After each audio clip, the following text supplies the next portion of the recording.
Brigitte, muchas gracias por estar de nuevo con nosotros en este espacio de Scandia. Espero que estés bien en estos momentos en que el COVID pues nos tiene a prácticamente todo el mundo encerrados.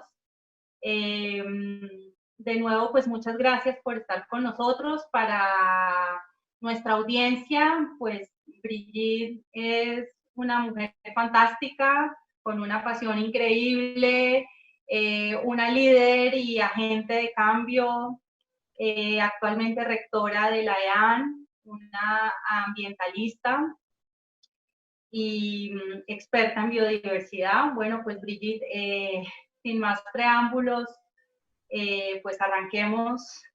Estamos pues, la última vez que hablamos, el COVID, creo que solo había una persona contagiada en Colombia. Todavía pues no lo veíamos como algo todavía, al menos yo, lejano. Y digamos que había el virus comenzado su expansión en el mundo, pero pues no estábamos en los niveles en los que estamos ahora. Y pues eso obviamente hace que uno empiece, pues la sociedad, las empresas, los gobiernos, quizás nadie estábamos preparados para vivir esta situación y eso pues desata una cantidad de procesos internos, de reflexiones a nivel individual y colectivo.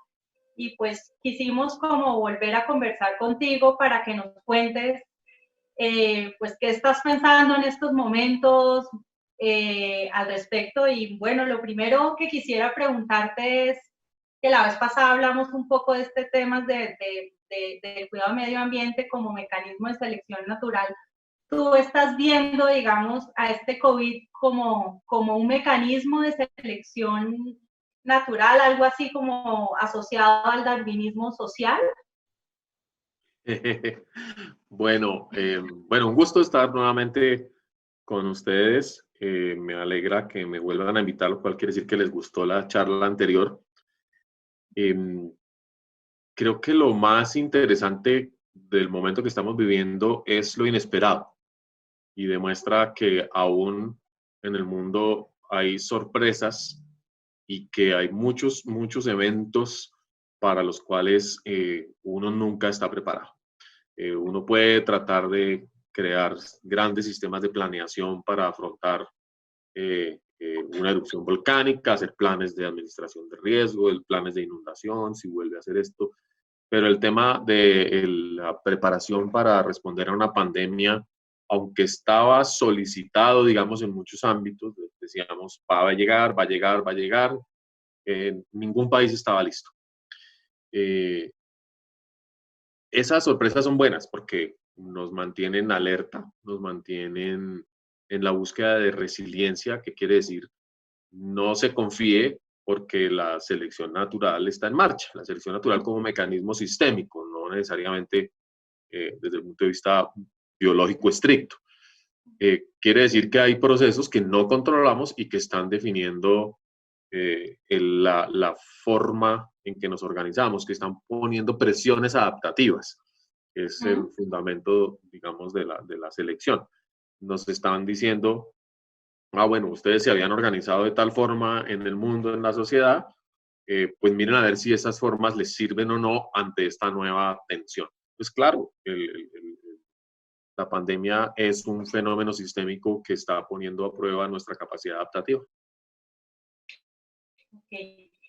Y digamos, si uno dice, bueno, esto nos mantiene alerta y pues es algo que pone en prueba nuestra capacidad adaptativa, ¿qué lecciones y cómo canalizar esto, digamos, para el cuidado del medio ambiente? Porque al final, pues nos está diciendo, también ahí nos está mandando mensajes esta situación. Ahora, la capacidad adaptativa, ¿en qué radica? Es la principal pregunta. ¿Qué cosas de las que nos ha tocado hacer las podemos incorporar de manera permanente para afrontar otros eventos, no necesariamente de pandemias? ¿Qué cosas mejoran, digamos, la seguridad de la convivencia, mejoran las perspectivas de respuesta o la capacidad de respuesta? La primera, indudablemente, la solidaridad. es lo que todo el mundo ha resaltado. Ante las sorpresas, siempre la colectividad, la acción colectiva es la mejor respuesta. La pregunta asociada entonces es, ¿qué tanto hemos promovido la acción colectiva? ¿Qué tanto mantenemos la capacidad de trabajar en grupo, de responder en conjunto a cualquier problema, a cualquier sorpresa positiva o negativa que se produzca? Cuando se produjo la erupción del volcán Eva del Ruiz y el desastre de Armero, la respuesta planetaria pues fue extremadamente positiva. Normalmente ante los eventos catastróficos, digamos, la solidaridad y la empatía se convierte en el mejor instrumento para consolar, albergar e incluso recuperar las condiciones que se habían perdido, condiciones de bienestar o de otro tipo.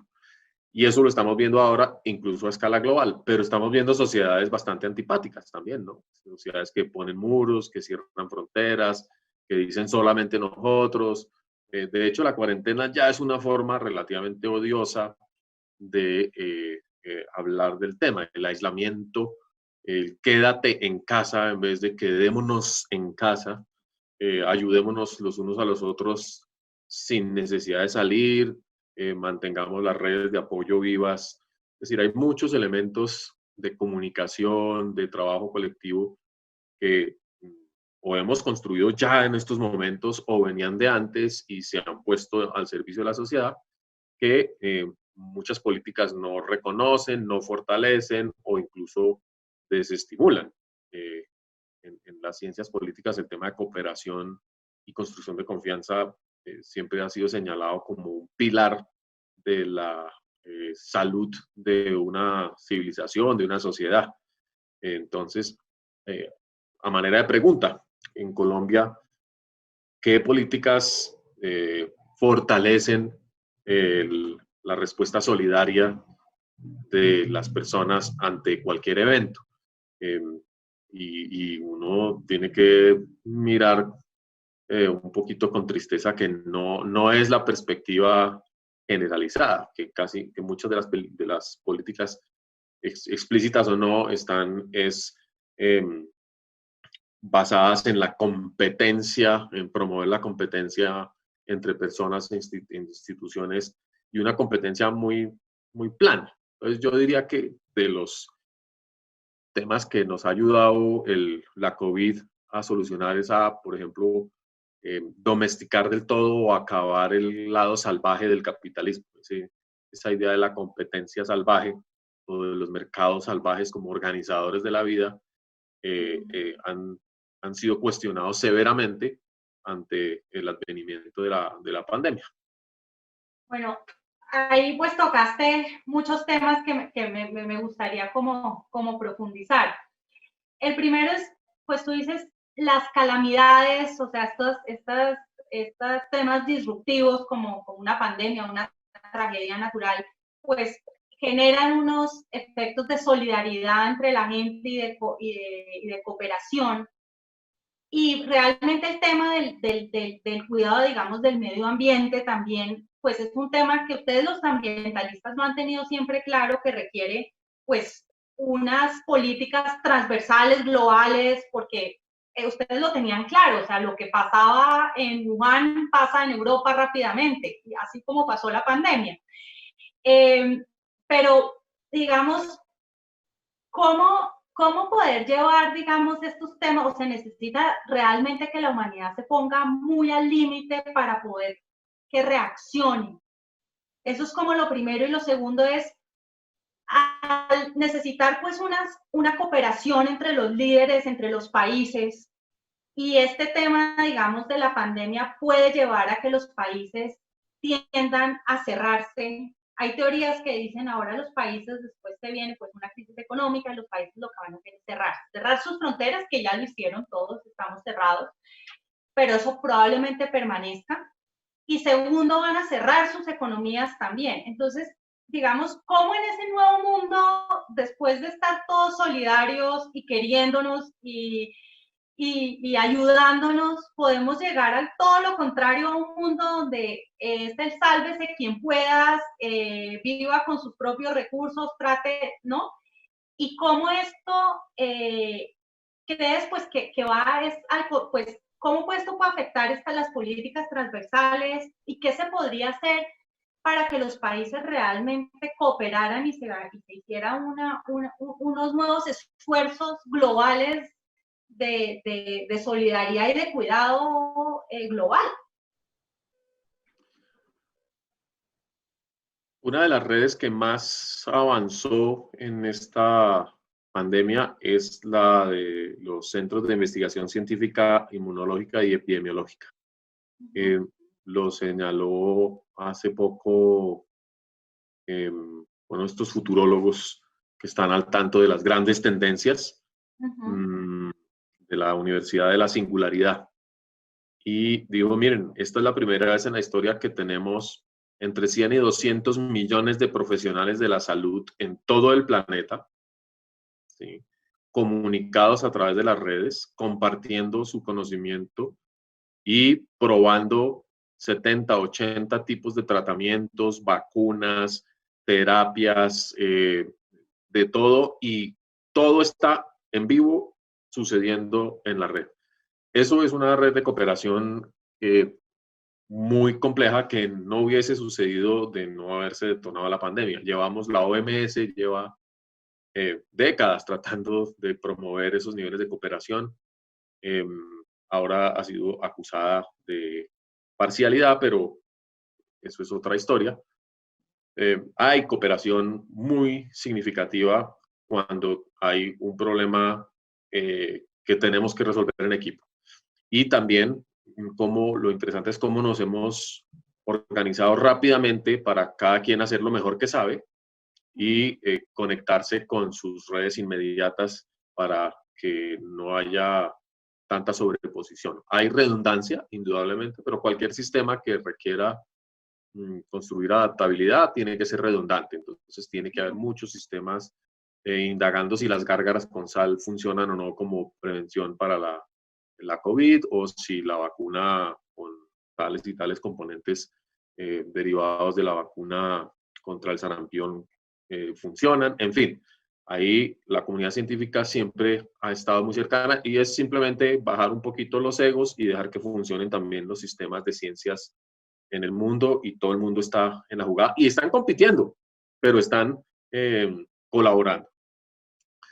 Europa acaba de anunciar que su plan de recuperación es un plan solidario y paneuropeo, y que va a estar basado además en la economía verde. Es decir, algo que venía lentamente trabajando, que subía, que bajaba, que sí vamos a trabajar juntos, pero no mañana, tal vez cuando yo primero solucione. No, ya, los líderes europeos están completamente convencidos de que lo que hay que hacer es esto, y van a generar unos nuevos estándares de cooperación.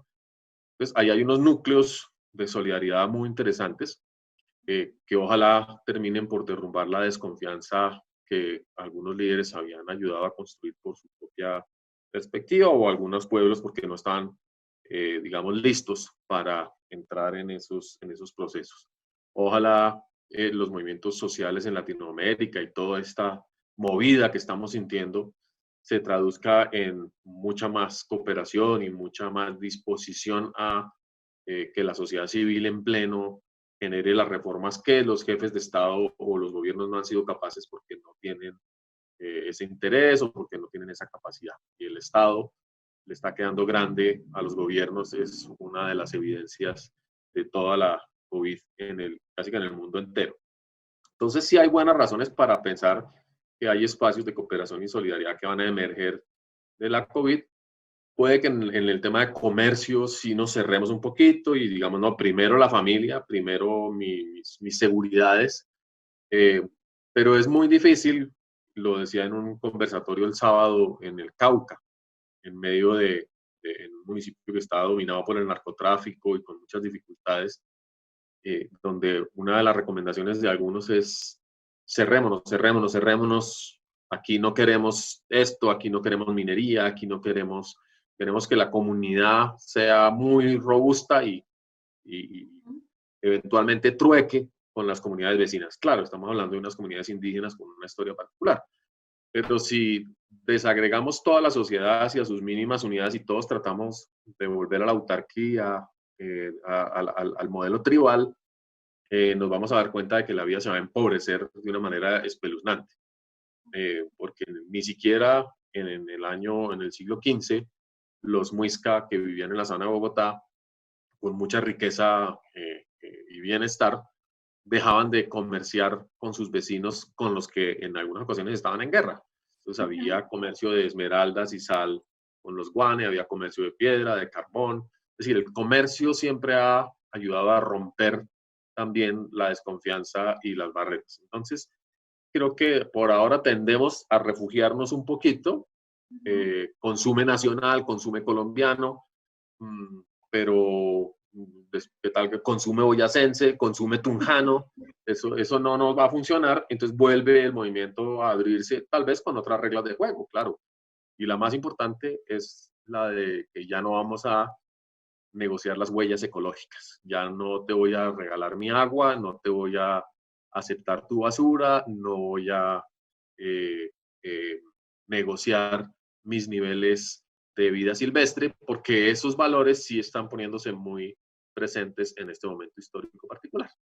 O sea que de lo que dices, pues hay, digamos, unos aspectos positivos de esta pandemia, de rescatar, pues, dos. Uno es, pues, este sentido de colaboración que hace que al final, pues, está poniéndose por encima de las instituciones, de la política, y está ya realmente diciendo, podemos el mundo colaborarnos unos a otros sin dejar el lado competitivo, ¿no?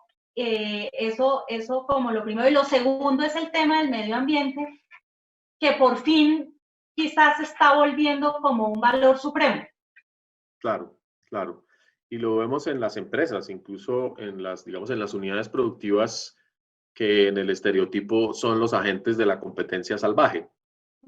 Esto ya no está pasando, digamos, la competencia salvaje puede haber sido un producto digamos, al principio de la neoindustrialización en América o de nuevas olas de industrialización, o estar siempre al frente de las nuevas tecnologías, pero en general las empresas cuando van madurando y tienen historia empiezan a colaborar entre sí porque entienden que ocupan un nicho y que hay un ecosistema en el cual se puede convivir, y de ahí que surjan las ideas de la economía circular, con la complementariedad, la capacidad gremial de afrontar cosas, y lo estamos viendo, los empresarios colombianos han dado un ejemplo muy interesante y muy apropiado de conciencia ante la pandemia. Han modificado muchas de sus prácticas, y no solamente ahora, sino venían haciéndolo porque están convencidos de que necesitamos un mundo sostenible, en un mundo donde toda el agua está contaminada, donde todo el aire es irrespirable, donde la comida no es de buena calidad, donde la gente no está viviendo bien. No hay posibilidades de hacer negocios. Ya hay un extremo, se pasó un umbral en el cual las personas van a decir, pero ¿cómo así que estamos viviendo después de tanto trabajo, de tanta ciencia y de tanto esfuerzo, estamos viviendo en un mundo absolutamente insoportable? Pues, ¿quiénes hicieron todo eso? Pues los empresarios, por quienes nos proveen esa condición de vida, y van a perder la legitimidad.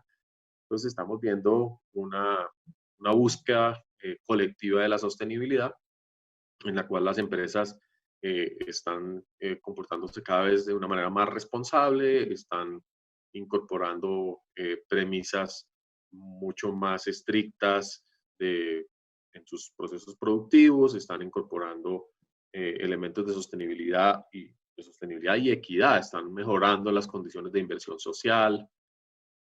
Hay obviamente diferencias ideológicas en el mecanismo mediante el cual se hace eso. Hay, digamos, quienes dicen eso hay que hacerlo vía impuestos y tiene que ser el Estado fuerte que siga o que coja a los empresarios y los obligue a pagar impuestos.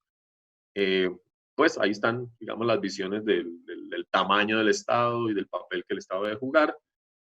Otras que dicen no, hay mecanismos alternativos, las economías están fluyendo por muchos caminos distintos, no confiamos en el Estado ni queremos un Estado demasiado fuerte, pero tampoco queremos un Estado cómplice ni un Estado corrupto, que tal vez es hacia donde hemos llegado. Pues, bueno, iremos resolviendo esas cosas por el camino. La COVID nos recuerda que hay varias posibilidades y en estos días en particular estamos discutiendo esa. ¿Qué es mejor? ¿Garantizar que pase aplazar al máximo la curva del contagio masivo o la vamos distribuyendo y la vamos asumiendo con un poquito más de riesgo en el presente? Es casi que la misma pregunta de la economía, de cómo traemos a valor presente los beneficios futuros. Aquí lo que estamos hablando es al contrario, cómo traemos al presente niveles de riesgo que sabemos que van a proyectarse al futuro a menos que haya una vacuna rápidamente. Tú hablabas hace un rato, digamos, que esto lo que ha puesto un poco es en duda este capitalismo salvaje. ¿Crees que en términos de hábitos de consumo de la gente va a ser más consciente en que no debemos estar en esta carrera consumista como unos ratoncitos de laboratorio en la ruedita corriendo sin saber mucho para dónde y comprando cosas sin saber mucho para qué? Y un poco volviendo a Emmanuel Macron en esa entrevista que él decía, pues que este virus lo que más la gente le tiene miedo es a dejar de respirar. Y al final, pues parte, digamos, de lo que estábamos haciendo con la contaminación es quitarnos ese derecho sagrado y vital que es respirar aire puro. Entonces, ¿cómo crees que esto, digamos, va a dejarnos lecciones, va a hacer cambios, o el día que aparezca la vacuna o el tratamiento o lo que sea, el ser humano es tan adaptativo que se le va a olvidar eso y vamos a seguir en esa carrera?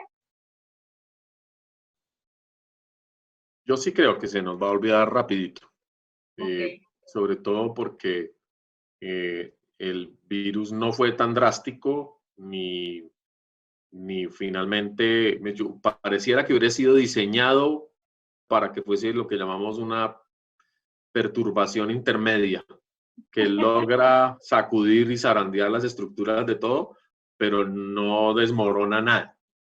Okay. En esas circunstancias, la reflexión va a persistir y yo creo que las universidades, los intelectuales, los medios, las ONGs, la sociedad civil y eventualmente algunas tendencias de política van a insistir, digamos, en utilizar esos aprendizajes en ciertas reformas. Pero, digamos, y el consumo puede que cambie.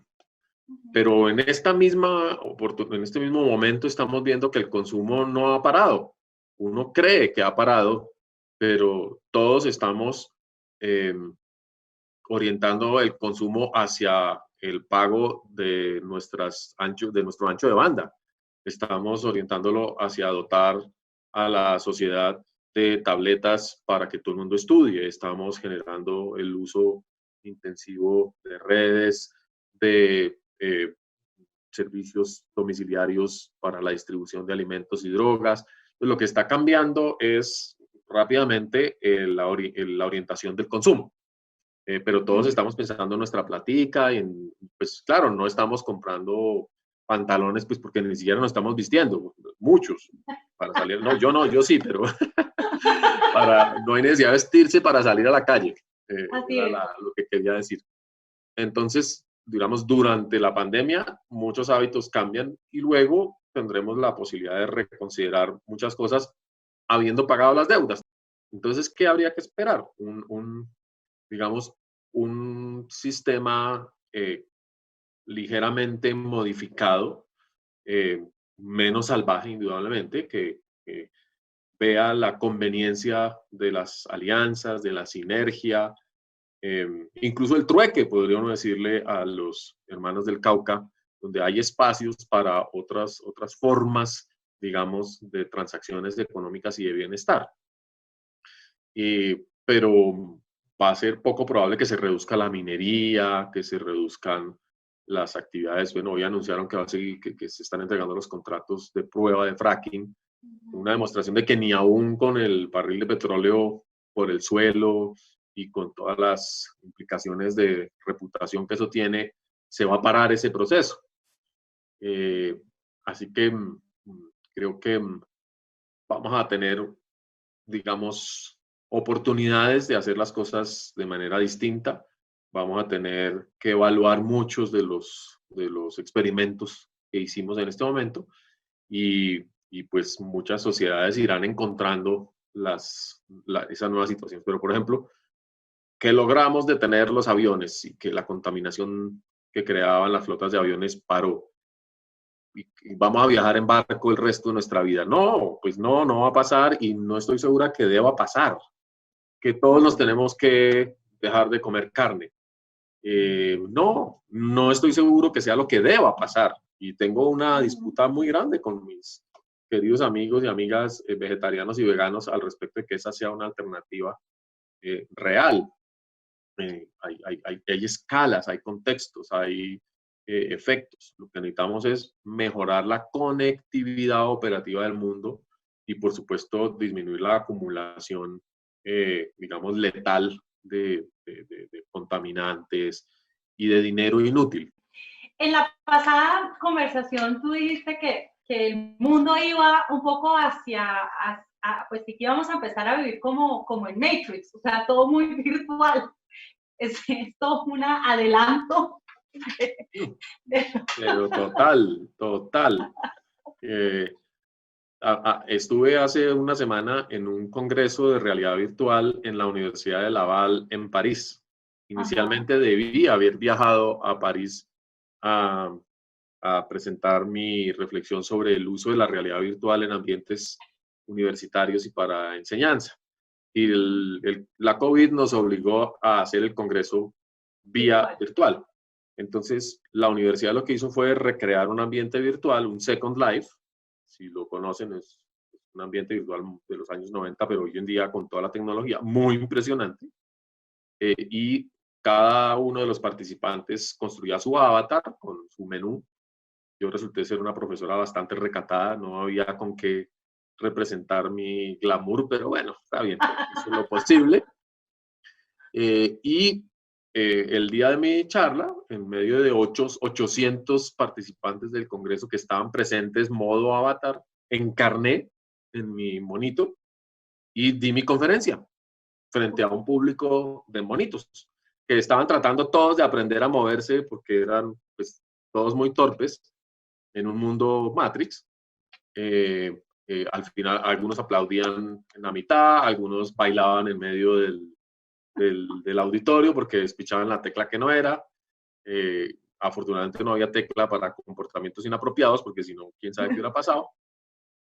Y luego yo me despedí, terminé mi audiencia y salí y yo tenía otro evento, entonces me tocó abandonar mi avatar y quedé un poco angustiada de quedar en dos partes a la vez, es decir, me tuve que desencarnar y volver aquí a Colombia. Entonces, esa mínima experiencia Matrix sí representa uno de los temas centrales del futuro potencial que nos espera. ¿Cómo lo vamos a vivir? ¿Cómo lo vamos a manejar? La experiencia fue interesante porque por algo de los sistemas nunca pude oír a los demás. Entonces yo estaba en el mundo de Matrix, pero era sorda. Y eso me obligó a reflexionar sobre las personas que tienen limitaciones físicas para oír en nuestro mundo de carne y hueso. No hay ninguna garantía de que no seamos sordos o ciegos en otros mundos que vayamos a crear y eso pues nos mantiene humanos. Esas digamos, no son imperfecciones, son condiciones distintas de experimentar la realidad, también se van a reproducir en cualquier ambiente o mundo que vivamos. Entonces, pues realidad virtual, sí, va a suceder más rápido de lo que habíamos pensado. En en la universidad lo estamos ya montando. Los estudiantes están un poco cansados del modelo presencial asistido por computadora, es decir, 4 horas de clase así a través de un ordenador, aun cuando el profesor sea un mago de los recursos y los hayamos entrenado, generan desgaste. A uno le gusta estar en clase con sus compañeros y compañeras, le gusta tirar papelitos, le gusta comentar, le gusta distraerse, no sé, buscar novia, en fin.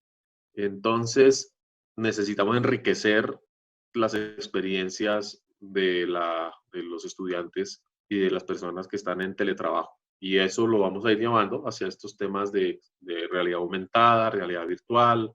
Lo importante es nunca sustituir una realidad por otra, porque ahí sí que vamos a tener problemas. Cuando el concepto de alienación que viene de ahí puede convertirse en algo muchísimo más grave de lo que ya estamos viviendo eventualmente. Muchas gracias, Brigitte. Excelente, y bueno, esperamos poderte tener de nuevo pronto aquí en Scandia. Muchas gracias. Muchas gracias, Valeria y a Scandia, por la invitación. Chao. Gracias. Chao. Chao, gracias. Gracias.